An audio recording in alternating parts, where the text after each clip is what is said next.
Kol omer kra va'amar ma'ekra. Kol habasar chatzir v'chol chasto ketzitz hasadeh. Yavesh chatzir navel tzitz ki ruach Adonai nashvabo. Achein chatzir ha'am. Yavesh chatzir navel tzitz u'devar Eloheinu yakum li'olam. A voice says, cry out. But I ask, what shall I cry? All flesh is like grass.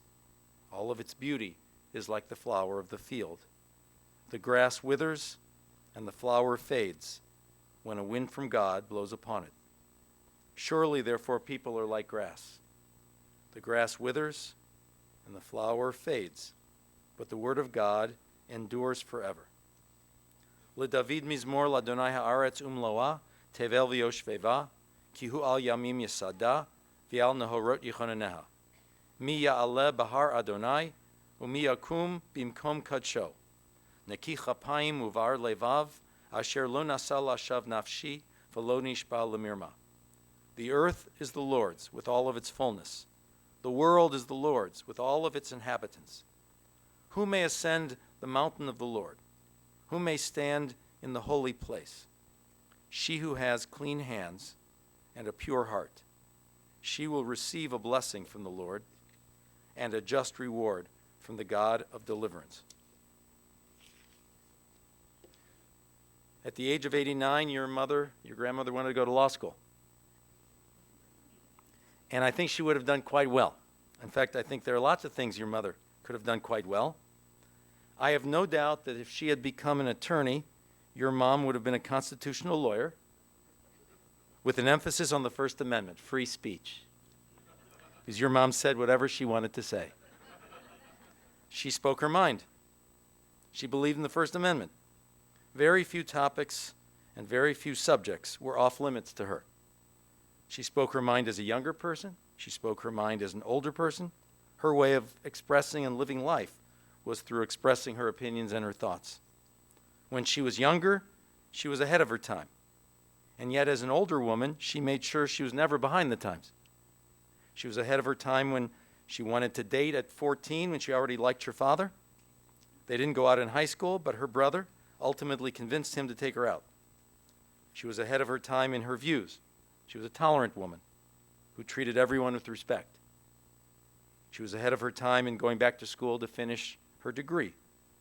She was ahead of her time in holding positions of responsibility, like being the director of that Center for Developmental Disability in California. She was a social worker, and she wanted to improve the world. And that's not an exaggeration. That's true. She wanted to make the world better. She worked with orphans.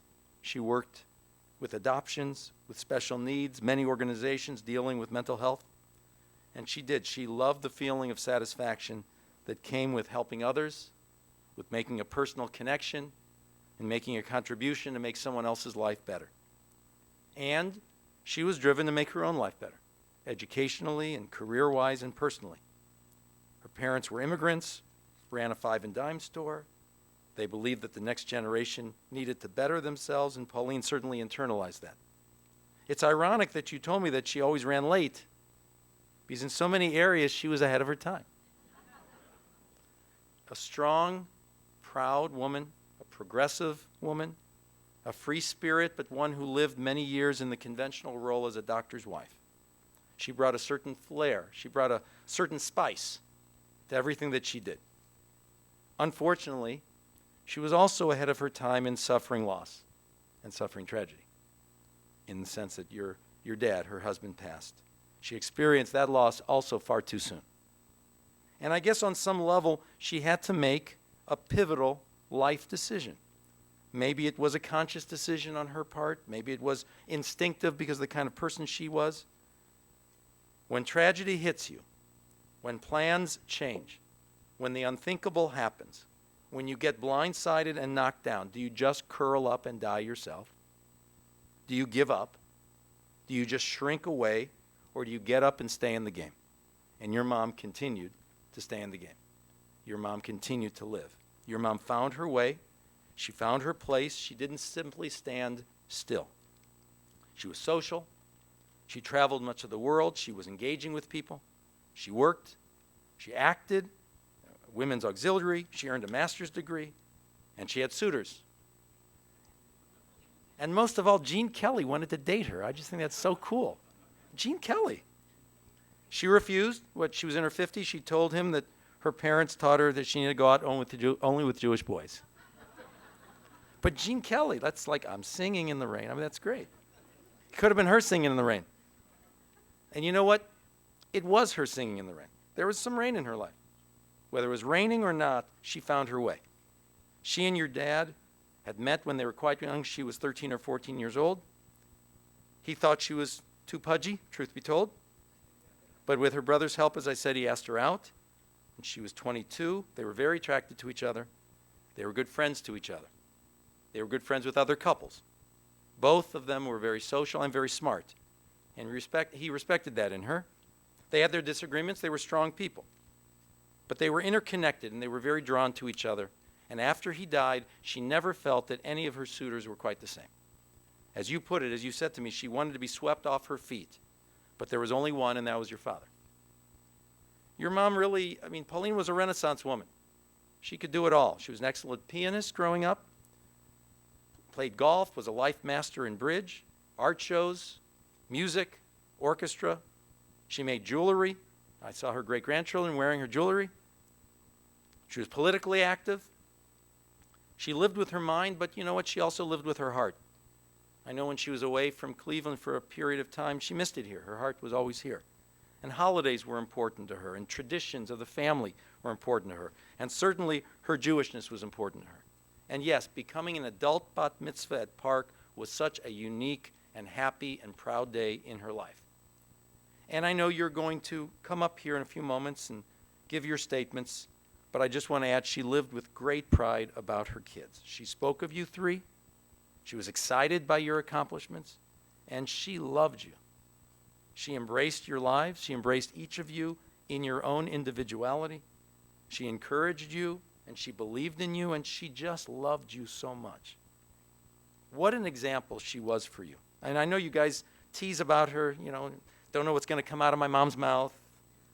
But you know what? What a great role model for life, for living life to its fullest, for never letting life get you down, for staying passionate, for staying involved, for staying committed, for a mind that kept ticking, for that quality. It was almost a Peter Pan quality of agelessness that kept her young and able to relate to people of all different ages, and to her grandchildren who she adored, and now great-grandchildren.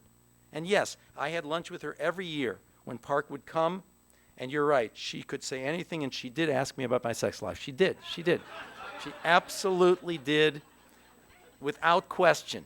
Not only that, I'm convinced that she asked Cantor Peasman, which is why he's not here today. He just couldn't do it. No, he had another funeral, but I'm convinced I remember her doing the same with Cantor Peasman. You know what? If she ever embarrassed you with her bluntness, don't worry about that. I say to you today, don't go now and embarrass her by not living your lives to the fullest. Don't worry about how she might have embarrassed you. For you not to live your life to the fullest, that would be an embarrassment to her. Don't live your lives with anything less than 100%, because that would embarrass her. She taught you, and she lived better than that. She lived with a good name, and she died with a good name. I'm going to call up the boys. You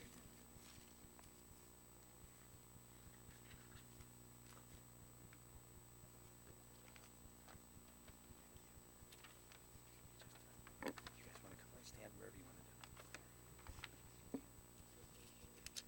Stand on your toes.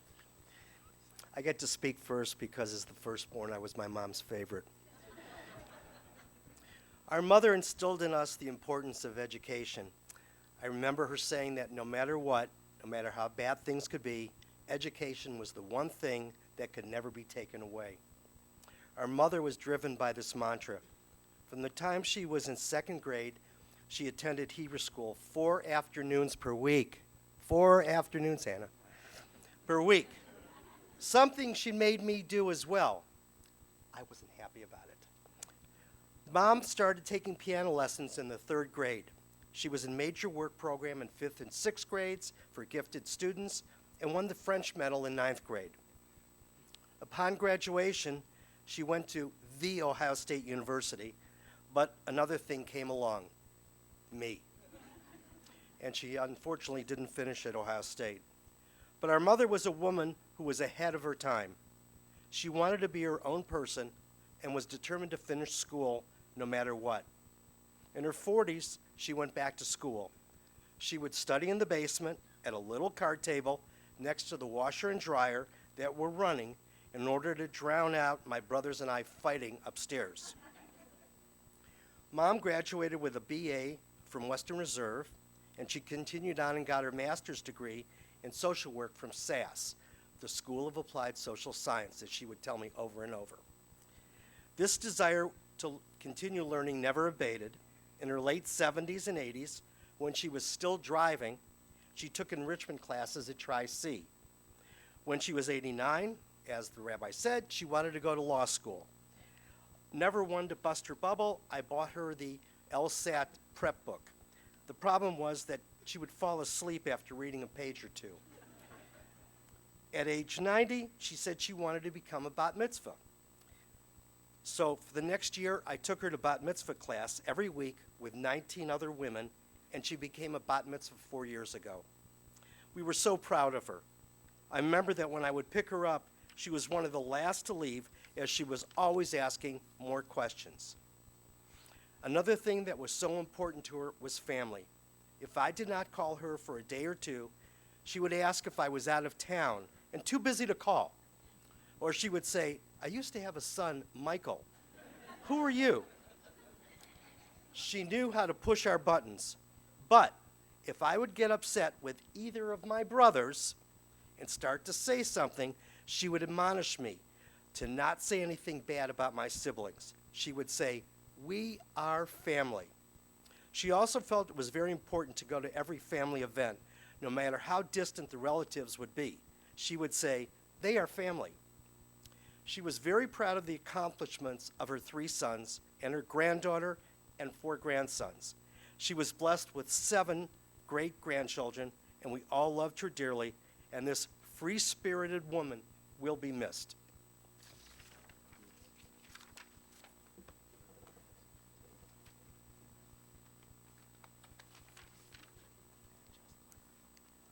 Yeah, no, I have to adjust it upward.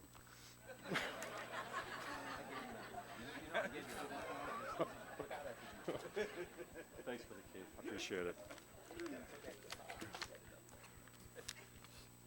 Well, Mom, I guess it's a little late for me to say I'm sorry that I was so rotten. And I'm also sorry to say that I'm not going to change. It is what it is. I thought I'd just say a quick little story in my Scottish brogue about Mom. My mom used to come out to California to visit us every year, and it was, very nice. One year I got asked to give a talk in Palm Springs, and I know my mom loved Palm Springs. So I said, do you want to go to the Palm Springs? I have to give a lecture, but that'll be real quick. You don't have to go to it. And, then we'll spend the day there. She said, that's great, but I'm going to the lecture. I go, oh, great. So she comes to the lecture. I said, Mom, it's going to be really boring. She said, no, I'm going to come. So I said, fine. So it's a state conference. There are a couple hundred people there. So I sit her in the front row, and I have Shelley sit next to her. And I said, Shelley, keep an eye on her, okay? Keep her down. So I get set for, like up here, ready to give my lecture, and I'm looking down, and all of a sudden she pulls out of her briefcase a notepad, notes, and her glasses. And I'm going, oh, no. I'm so embarrassed already. But, no one can see her. So I give the lecture, and at the end of the lecture, I get a little light applause, and I say, are there any questions? The only one. So what do? I ignore her. I said, are there any questions? Questions. And somebody finally says, hey, there's somebody up there in front who's asking a question. So, okay, I figure I'll get through this. I said, I want to introduce everyone, all doctors, I want to introduce everyone to my mother. Mom, would you please stand? She turns around, she gets a big applause. She sits down. So I said, now, are there any questions? Said, hey, she's got a question. Would you ask her what the question is? I said, okay. Mom, what's your question? She says, could you expound a little bit further about the adverse reactions of afterload therapy for congestive heart failure? That got the biggest applause. That was my mother. She had the guts to say anything she wanted in front of anybody else, and she had the self-confidence that she could get away with it. And that was my mom. She had the self-confidence at an early age, as we've talked about. I'm sure we'll talk about it again. This is her CV, pages and pages long. Just going to give you the heading. Clinical social worker, psychiatric social worker, drug and alcohol counselor, adoption specialist, group therapist, supervisor, educator, administrator, besides the sex therapist. And it goes on. And her CV, I wish I could have a CV like this. It's unbelievable. And we'll try to show it later. But that's my mom. She knew how to put everything together.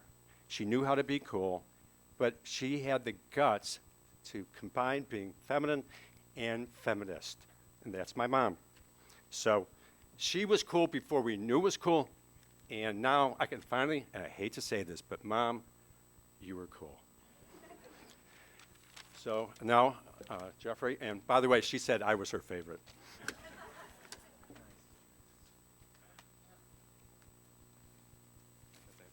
Here, let me put this down. I think you all really, really do know that I was really the favorite. I mean, there's just no question. All right. So thank you all for being here today. I've heard so many wonderful stories and thoughts about my mom these past few days and her impact on so many of us. It means a great deal to me and to all of us. But I also want to give a very special thanks to Dorothy Shields, Leisha Taylor, and Brenda Dent, my mom's aides the last number of years. Because of them, my mom was able to continue being independent at Myers Apartments, and maintaining her independence was so important to my mom. We were so proud of my mom and her accomplishments and how she flourished in her career and was driven to excel in whatever she did. There's a wonderful news article at my brother's, and hopefully some of you will have the opportunity to read it, about my mom from when she was working in California, in which she's interviewed and she talks about her career. And I hadn't read it in a long time, and I was reminded that she had worked as a supervisor in adoptions at the Cuyahoga County Welfare Department, in which she was finding homes for older, hard-to-place children. And I remember her telling me how proud she was of the fact that she was able to place a child with one of the first single male adoptive parents in 1970. My mom was always progressive in her thinking and ahead of her time in so many ways, and she had a true sense of justice. My mom, as we've all heard, she loved her family so much, and family meant everything to her. Nothing made her happier than having all of the family together. If we couldn't be at some event or outing, my mom was not at all shy about trying to make us feel guilty about it. When Myers Apartments would have a barbecue or other special day for the residents, my mom would tell us that this was a family day and that everyone's families would be there. Well, when we showed up, invariably, we were the only family that was there. Well, but we loved it, and we loved being there with her. When it came to birthdays, my mom would start asking us months, and I really mean months in advance of our birthdays, what we wanted or what she could get for us, and what she could get the grandchildren and great-grandchildren for their birthdays. And even if we told her that we hadn't thought about it because it was, 3 or 4 months away, we knew that until we told her what to get, she would never be satisfied. I just want to end by saying that my mom had a wonderful, wonderful, fulfilling life. She was truly a role model for us to continue to learn and grow and to remain involved no matter how old you are. Our family was so lucky to have her with us for so long. I will miss her very much.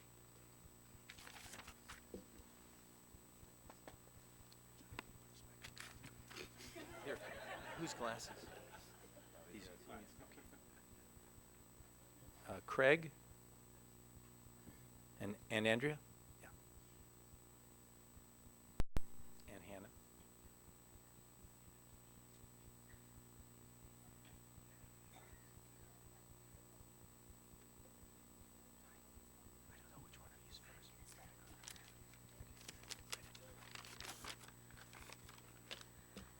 Hello, everyone. I first want to just say thank you so much for coming out here to celebrate the life of my grandma Pauline. For those of you that don't know me, I am what I like to call the OG granddaughter. That means original granddaughter. And I know my dad and my uncle said that they're the favorites, but I mean, I'm definitely the favorite out of everybody, I would say, my cousins included. Definitely the favorite granddaughter. Granted, I am literally the only granddaughter, so that kind of comes with the territory, I guess. I was introduced to every single person that we met as the favorite granddaughter, which, I thought was just the greatest thing ever. And when I say introduced to every single person, I really do mean I was introduced to literally every single person that we came across. My grandma apparently knew everyone, everywhere we went. I would meet a friend, I would meet a cousin, twice removed from my great-great-grandmother's side of the family, just complete strangers, became friends with her somehow. She just was that type of woman. She was just amazing. To be fair, my grandmother did not know the difference between Dairy Queen and ice cream, so we had lots of conversations about that. It's a little bit of an inside joke with us. She often got out of the car and walked up to the drive-through window instead of ordering at the speaker box like a normal person would do, much to my embarrassment. And she once famously proclaimed that she could hear the flames from a fire burning many, many miles away across Flathead Lake in Montana. But she was kind of a superhero, so for all I know, she really could have heard those flames. After reading the many articles and hearing so many accounts of her many accomplishments, I've no doubt that she truly was a superhero, albeit sort of a low-key superhero. She quite literally changed lives and probably even saved a few. Because of this and for so many other reasons, she will always be a superhero to my brother, myself, and the rest of my family, especially my father and my two uncles. We love you forever, Grandma.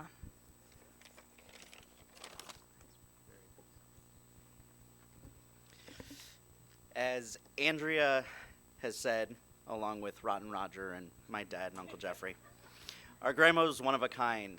Her grandchildren, as she would refer to us, were each her favorite.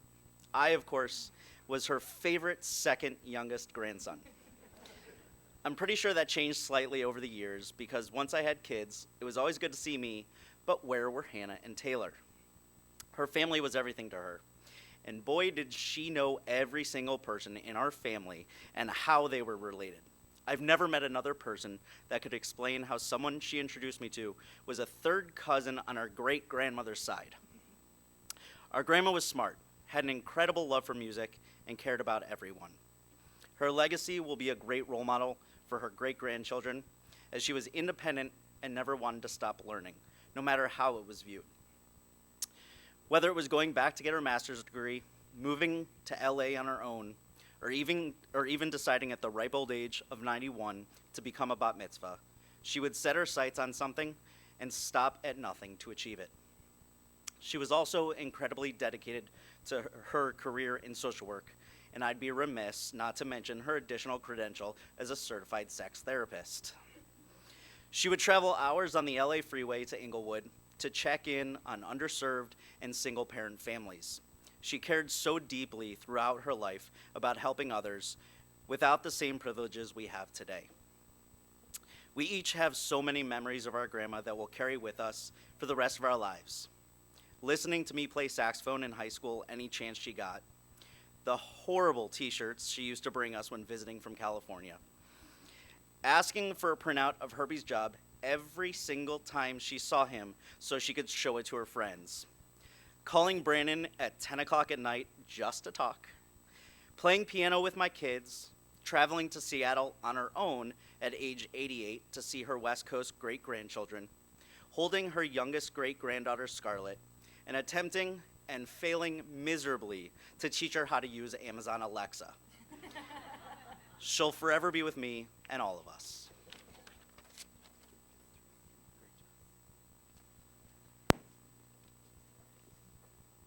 Please rise, everyone, for the memorial prayer.